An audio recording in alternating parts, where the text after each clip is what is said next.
Hey, what's up? NASA Artemis 2, really cool mission. It's really awesome to watch, right? Because they're live streaming, which I think is an amazing idea. I have in the background here on my TV. And I think what's interesting is initially I was like, oh, the takeoff, the launch off was really awesome. That was really cool to see. And I was really going to pay attention to the actual mission, right? Because even though it's like you're live streaming, now a bunch of stuff is happening like hour to hour, and then eventually just going to see a report of everything that happened in the mission. But then my friend was actually one who just kept on sending me updates. Like, you know what? I'm just gonna watch this. And it's been great. I don't know. There's something about just like hearing the little things, not even like, oh, we saw this new thing, because a lot of it is really just like progress, not progress checks, but like a lot of it is like, oh, we found a new alien, right? It's cool to hear like these little chats in between and just hear them talk and talk about science, like discovery and like the little stuff, like the boring parts, like because a lot of science, right, is really boring. I think that's what the beauty of it is. Like even the coolest stuff I do are really, really just boring on the surface. But like the more you get to do and the more you get to see like the cool stuff, and then that's when you get to see the beauty. And I don't know, I think it's inspiring. I think it's awesome to just watch. I do think something I would love to see is like missions like this be played in like public schools. Like like a lot of public schools have like TVs where they display messages, or maybe it's just a private school thing. But I remember in my middle school there were TVs around. So like I imagine that's the thing. I do think something like this would be really cool just to have people think about missions like this, think about space, think about like pursuing the frontier of knowledge, right? And just doing something that you don't think you really can do. Because like, it's really hard to imagine yourself piloting a rocket or helping people orbit the moon.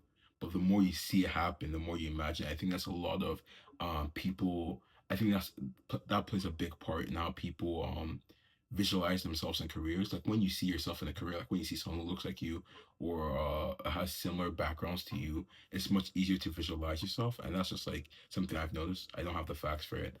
So I do think that could help a lot with getting people more into STEM and more into less, I won't say less generic, but like more into like pursuing more frontier stuff. Right? I think that could be really cool. Something I also want to do. I don't like BSing on this because I feel really bad when I just say like a random stat. But something I've also really noticed is that from the streams, and I could be completely wrong once again, don't like BSing, but it does seem really predominantly woman like in the ground-based team it seems really woman dominated. I also think that's really cool because like for the longest time now I know like this has been happening for like the beyond 19 years. It's been a really big push to have women in STEM. I think it's kind of cool to see like that really play out, and like there's like just like it's a small detail, very minute, right? But like when you see like the different faces, like it's so diverse. I think it's really awesome to see stuff like that play out in like little ways like that. um I don't know, I think it's cool, and Hey, that's them in the background. Andy, we're curious if you're ready for us to start the stream a bit early to test seeing voice.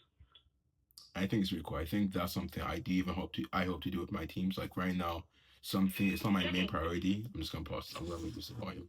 I thought it'd be cool at first, but like, it's gonna be the segments.